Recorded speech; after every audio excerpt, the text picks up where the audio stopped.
રાજકોટમાં રૂપાલાના પુતળા દહન અંગે ફરિયાદ દાખલ. પુતળા દહન કરનાર 3 ક્ષત્રિય આગેવાનો સામે ફરિયાદ બાદ ક્ષત્રિય સમાજના આગેવાનો પોલીસ સ્ટેશન પહોંચ્યા. પ્રદ્યુમનનગર પોલીસ સ્ટેશન પર એકત્રિત થયા સમાજના લોકો. ગઈકાલે પોલીસ દ્વારા ક્ષત્રિય સમાજની મહિલાઓ સાથે ગેરવર્તન કર્યો હોવાનો આરોપ પણ મુકાયો છે. તો પોલીસ સ્ટેશનમાં ફરિયાદ દાખલ થઈ છે અને ત્યારબાદ ક્ષત્રિય સમાજના આગેવાનો પહોંચ્યા અને સાથે જ તેમણે આરોપ પણ મૂક્યો કે પોલીસે ક્ષત્રિય સમાજની મહિલાઓ સાથે ગેરવર્તન કર્યું. પ્રદ્યુમનનગર પોલીસ સ્ટેશન પર સમાજના લોકો એકત્રિત થયા અને મોરચો માંડ્યો. રાજકોટમાં પહેલા તો પુતળા દહન થયું, ત્યારબાદ ફરિયાદ નોંધાઈ અને રાજપૂત સમાજ જે હવે પોલીસ સ્ટેશનમાં પહોંચીને રજૂઆત કરી રહ્યો છે, ત્યારે એવો પણ આરોપ મુકાયો છે કે મહિલાઓ સાથે ગેરવર્તન કરવામાં આવ્યું. પુતળા દહન કરનાર 3 ક્ષત્રિય આગેવાનો સામે ફરિયાદ નોંધાઈ છે. જોકે આ પહેલા રાજપૂત સમાજ જેમણે કહ્યું હતું કે પુતળા દહનનું કાર્યક્રમ થશે ને થશે જ, અને પોતાના કાર્યક્રમને લઈને તેઓ અડગ પણ જોવા મળ્યા. કાર્યક્રમ કર્યું અને ત્યારબાદ ફરિયાદ નોંધાઈ અને આ ફરિયાદ બાદ પોલીસ સ્ટેશન પર ક્ષત્રિય સમાજના લોકો પહોંચ્યા. એવી જાણકારી છે કે 3 આગેવાન સામે ફરિયાદ નોંધાઈ છે પ્રદ્યુમનનગર પોલીસ સ્ટેશન પર અને તમામ જે લોકો છે સમાજના તે એકત્રિત થયા. જોકે આ દરમિયાન ક્ષત્રિય સમાજની મહિલાઓ સાથે ગેરવર્તન કર્યો હોવાનો પણ આરોપ મૂકવામાં આવ્યો છે. તો આ જે વિરોધનો વંટોળ છે તે શાંત થવાનું નામ નથી લઈ રહ્યો. પુરુષોત્તમ રૂપાલાએ જયરાજસિંહ જાડેજાની આગેવાનીમાં જે કાર્યક્રમ યોજાયો હતો તેમાં માફી માંગી મંચ પરથી, પરંતુ તેમ છતાં ક્ષત્રિય સમાજ તે પીછેહટ કરવાના મૂડમાં નથી. તેમનું કહેવું છે કે હવે માત્ર એક જ વિકલ્પ છે કે રૂપાલાની ટિકિટ રદ કરવામાં આવે. આ સિવાય અન્ય કોઈ જ વિકલ્પ પર ક્ષત્રિય સમાજ તૈયાર નથી આ વિરોધને છોડવા માટે. તો હવે આ વિરોધનો જે સુર છે તે ક્યારે થમશે તેના પર અમારી નજર રહેશે, કારણ કે ડેમેજ કંટ્રોલના પ્રયાસ હાથ ધરવામાં આવ્યા.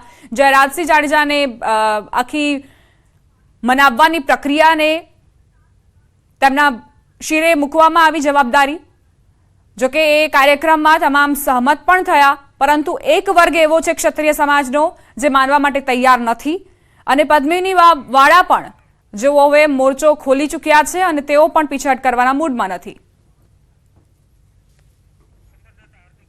અમારા સંવાદદાતા હાર્દિક જોડાઈ ગયા છે વધુ જાણકારી સાથે. હાર્દિક, હજુ પણ એક વર્ગ એવો છે ક્ષત્રિય સમાજનો જે પીછેહટ કરવાના મૂડમાં નથી, શું અપડેટ્સ? ચોક્કસથી વાત કરવામાં આવે તો જે છે ગઈકાલે પણ જે ઉગ્ર વિરોધ કરવામાં આવ્યો હતો રાજકોટ શહેરના રેલનગર ખાતે, જે છે ક્ષત્રિય સમાજની મહિલાઓ દ્વારા ઉગ્ર વિરોધ કરવામાં આવ્યો હતો. અને વાત કરવામાં આવે તો જે છે અત્યારે પણ જે 3 લોકોની અટકાયત કરી હતી, જેના વિરોધમાં અત્યારે મોટી સંખ્યામાં ક્ષત્રિય સમાજની મહિલાઓ તેમજ જે છે પુરુષો પણ અત્યારે એકત્ર થયા છે અને તેઓ જે છે અત્યારે ઉગ્ર વિરોધ કરી રહ્યા છે. અત્યારે પ્રદ્યુમનનગર પોલીસ સ્ટેશન બહાર લોકોનું મોટું ટોળું પણ જોવા મળી રહ્યું છે. ખાસ કરીને વાત કરવામાં આવે તો જે છે આંદોલન આ વધુ ઉગ્ર બની રહ્યું છે. રાજકોટ શહેરમાં જે છે એ આ આંદોલન વધુ ઉગ્ર બની રહ્યું છે. ક્ષત્રિયોનો જે રોષ છે તે વધુ ચરમસીમા પર જોવા મળી રહ્યો છે. હાલ જે રીતના વાત કરવામાં આવે તો રાજકોટ શહેરમાં જે રીતના પુરુષોત્તમ રૂપાલા દ્વારા જે નિવેદન આપવામાં આવ્યું હતું, તેમના દ્વારા 2 વખત માફી માંગવામાં આવી હતી. આમ છતાં પણ આ આંદોલન છે તે વધુ ઉગ્ર બની રહ્યું છે. જી આભાર હાર્દિક જાણકારી આપવા માટે. તો પુરુષોત્તમ રૂપાલાએ માફી માંગી છતાં પણ હજુ વિરોધ યથાવત છે.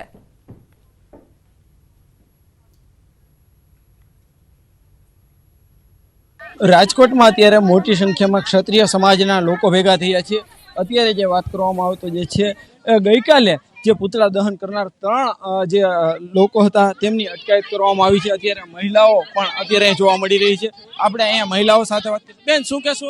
રૂપાલાની ટિકિટ રદ, એની માફી છે ને એની માફી એક જ છે. ઈ ચાર હાથે પગે લાગે, 5 હાથે પગે લાગે, બાકી એની માફી એક જ છે. રૂપાલાની ટિકિટ રદ થાય. કેવો આક્રોશ? આક્રોશ તો જે ખબર જ છે, બધા જોવે છે. આજે 8 દિવસ થયા, બરાબર. ઈ જે બોલ્યો છે એમાં દરબારના બેનો દીકરા વિશે. શું કહેશો? અટકાયત કરવામાં આવી છે ગઈકાલે. આવી છે, તમે જોવો છો ક્યાંય દેખાય છે તમને? પદ્મિની બાવાળા એની અટકાયત કરવામાં આવી છે. પુરુષોત્તમભાઈ રૂપાલાએ જ કરી છે. બે ઝડપથી અમે કહી છી, જો એને એવું હોય તો અમારી સામે આવે. ચોક્કસથી હાલ જે રીતના વાત કરવામાં આવે તો જે છે અત્યારે મોટી સંખ્યામાં ક્ષત્રિય સમાજના લોકો એકત્ર થયા છે, આક્રોશ સાથે એકત્ર થયા છે. ગઈકાલે જે 3 લોકોની અટકાયત કરવામાં આવી હતી તેની સામે અત્યારે જે છે પ્રદ્યુમનનગર પોલીસ સ્ટેશન ખાતે મહિલાઓ તેમજ પુરુષો જે છે ક્ષત્રિય સમાજના આગેવાનો મોટી સંખ્યામાં પહોંચ્યા છે. હાર્દિક જોશી, ન્યૂઝ 18 ગુજરાતી, રાજકોટ. તો મહિલાઓનો વિરોધ આપે સાંભળ્યો, તેમણે પોતાની જે લાગણી છે તે વ્યક્ત કરી. સાથે જ તેમણે કહ્યું કે જે 3 લોકોની અટકાયત કરવામાં આવી છે તેની વિરુદ્ધ આ વિરોધ યથાવત રહેશે. આખરે કયા કારણોસર તે લોકોની અટકાયત કરવામાં આવી, અમે પોતાનો વિરોધ પણ નથી દર્શાવી શકતા અને પૂતળા દહનનું જે કાર્યક્રમ કરવામાં આવ્યું તેને પણ યોગ્ય ઠેરવતી આ મહિલાઓ.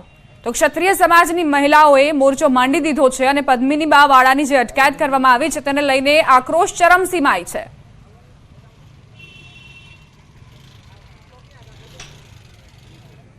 અમારી સાથે મારા સંવાદદાતા હાર્દિક જોડાઈ ગયા છે લાઈવ, તેમની પાસેથી વધુ જાણકારી લઈએ.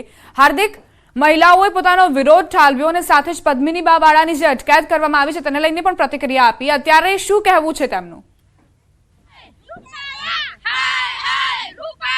ચોક્કસથી અત્યારે જે રીતના ક્ષત્રિય સમાજનો આક્રોશ જોવા મળી રહ્યો છે, હાલ જે છે અત્યારે ઉગ્ર સૂત્રોચ્ચાર કરવામાં આવી રહ્યા છે.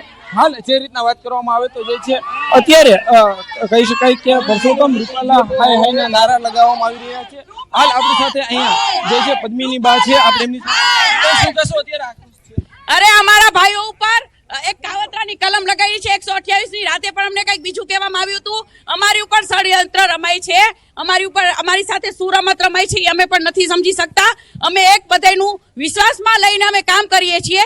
રાત્રે અમને અહીંયા પોલીસ સ્ટેશન એવું કહેવામાં આવ્યું હતું કે ભાઈઓને 151 કલમ લગાડી અને ભાઈઓને અત્યારે છોડી દેવામાં આવશે. એની બદલે અમારી સાથે કાવતરું થઈ ગયું. અમારી સાથે એ લોકો કાવતરા કરે છે. અત્યારે ભાઈઓ ઉપર 128 ની કલમ લગાડી. કઈ રીતે ભાઈઓએ કેવી રીતે કાવતરું કર્યું અમને સાબિતી આપે આ લોકો. ખાસ કરીને અત્યારે જે છે મોટી સંખ્યા તમારી માંગ શું છે અત્યારે? અમારી માંગ છે પહેલા અમારા ભાઈઓને છોડે અને અમારા ભાઈઓને 151 ની કલમ લગાડી હતી, અત્યારે કેમ બીજી કલમ લગાડી આપી અને અત્યારે અમારા ભાઈઓને લોકઅપમાં કેમ ફિટ કર્યા છે. પહેલી માંગ અમારી ઈ છે અને રૂપાલાને હટાવે. અમારી ઉપર ષડયંત્ર ફૂલ રમાઈ રહ્યું છે કેમ કે અમને અને બીજેપી પાર્ટીને સામે કરવા માંગે છે. હવે હાલ જે રીતના વાત કરવામાં આવે તો અત્યારે મહિલાઓનો આક્રોશ ચરમસીમા પર જોવા મળી રહ્યો છે. તો બીજી તરફ પ્રણનગર પોલીસ સ્ટેશન છે તેમની બહાર પણ જે છે એ ક્ષત્રિય સમાજના જે છે લોકો મોટી સંખ્યામાં એકત્ર થયા છે, અત્યારે આક્રોશ સાથે એકત્ર થયા છે. જે રીતના વાત કરવામાં આવે તો જે છે ગઈકાલે 3 લોકોની અટકાયત કરવામાં આવી હતી. પ્રણનગર પોલીસ સ્ટેશન દ્વારા જે છે પરસોત્તમ રૂપાલાનું જેમને પૂતળા દહન કર્યું હતું તેમના જે છે અટકાયત કરવામાં આવી હતી. અને અત્યારે અહીંયા જે કેટલાક આગેવાનો છે આપણે એમની સાથે પણ વાત કરવાનો પ્રયાસ કરીશું. શું આ માંગ સાથે તમે એકત્ર થયા છો? એક તો અમારા છોકરાઓને ખોટી રીતે પકડ્યા છે, આ પોલીસનું દમન છે. અને કાવતરું તો એ છે કે ગઈકાલે સાંજે સામેથી કીધું હતું કોઈને અરેસ્ટ કરવા હોય સાંજે 7 વાગ્યાની વાત હતી કે ભાઈ અરેસ્ટ કરવા તો અત્યારે કરી લ્યો, પણ રાતે 12 વાગ્યા વસ્તુ થઈ છે. અને હવે વધારે કાંઈ કહેવું નથી, મીડિયામાં બોલવું નથી, જે કરવાનું હોય છે ને એમ કરી લેવું. હવે કહી શકાય કે જે છે આગામી સમયમાં આ આંદોલન છે વધુ ઉગ્ર સ્વરૂપ ધારણ કરે. કહું તો ખરા, હવે કાંઈ કહેવું નથી, મીડિયામાં કાંઈ બોલવું નથી. બરોબર, મીડિયાથી બોલ્યો કોઈ મતલબ નથી રહેતો, પણ જે કરવાનું છે ને હવે કરી દેશું અને કરી બતાડશું. શું થઈ શકે છે? એમાં કહેવાની જરૂર નથી, જે કરવાનું છે ને હવે કરીને બતાડવાનું છે. આમ બોલવું એ નકામું છે, જાજુ બોલીને થાકી જવાય છે, પણ હવે જે કરવું છે ને કરીને બતાડવાનું. ચોક્કસથી અત્યારે જે આપ દ્રશ્યોમાં પણ જોઈ શકો છો કે મોટી સંખ્યામાં ક્ષત્રિય સમાજના લોકો એકત્ર થયા છે. તેમનું કહેવું છે કે હવે બોલવાનો સમય જે છે એ નીકળી ગયો છે, હવે જે સમય છે એ કરી બતાવવાનો સમય છે. અને અત્યારે વાત કરવામાં આવે તો કેટલાક ક્ષત્રિય સમાજના આગેવાનોની જે છે અત્યારે પ્રણનગર પોલીસ સ્ટેશન સાથે અત્યારે અંદર બેઠક પણ ચાલી રહી છે. અત્યારે જે છે આક્રોશ સાથે ક્ષત્રિય સમાજના લોકો છે એકત્ર થયા છે અને એક જ માંગ છે કે જે છે પરસોત્તમ રૂપાલાનું જે ઉમેદવાર ભાજપે જે જાહેર કર્યા છે તે રદ થવા જોઈએ. તો સાથે સાથે ગઈકાલે જે લોકોની અટકાયત કરી છે તે ખોટી રીતના અટકાયત કરી હોવાનો પણ અત્યારે ક્ષત્રિય સમાજનો આક્રોશ છે. જી હાર્દિક, ભાજપના કોઈ નેતા પહોંચ્યા છે ત્યાં ડેમેજ કંટ્રોલ માટે કે કેમ? ચોક્કસ હજી સુધી કોઈ નેતાઓ નથી પહોંચ્યા, પરંતુ વાત કરવામાં આવે તો અત્યારે જે રીતના જે છે અત્યારે મોટી સંખ્યામાં ક્ષત્રિય સમાજના લોકો એકત્ર થયા છે. તેઓ અત્યારે વાત કરવામાં આવે તો અત્યારે જે છે સૂત્રોચ્ચારો કરી રહ્યા છે. મહિલાઓ દ્વારા, ક્ષત્રિય મહિલાઓ દ્વારા પણ અત્યારે ઉગ્ર વિરોધ કરવામાં આવી રહ્યો છે. હાલ આપ દ્રશ્યોમાં પણ જોઈ શકો છો કે સંખ્યા જે છે એ સતત વધતી જાય છે. લોકોનો જમાવડો છે તે પ્રણનગર પોલીસ સ્ટેશન બહાર વધતો જાય છે. ગઈકાલે રાત્રે જે રીતના અટકાયત કરવામાં આવી હતી ત્યારે રાત્રિના સમયે પણ ક્ષત્રિય સમાજના લોકો અહીં એકત્ર થયા હતા. અટકાયત છે તે ખોટી રીતના કરવામાં આવ્યું હોવાનું અત્યારે જે છે કહી રહ્યા છે, આક્ષેપ કરી રહ્યા છે. સાથે સાથે પોલીસ સામે પણ જે અત્યારે આક્ષેપ કરવામાં આવી રહ્યા છે. જી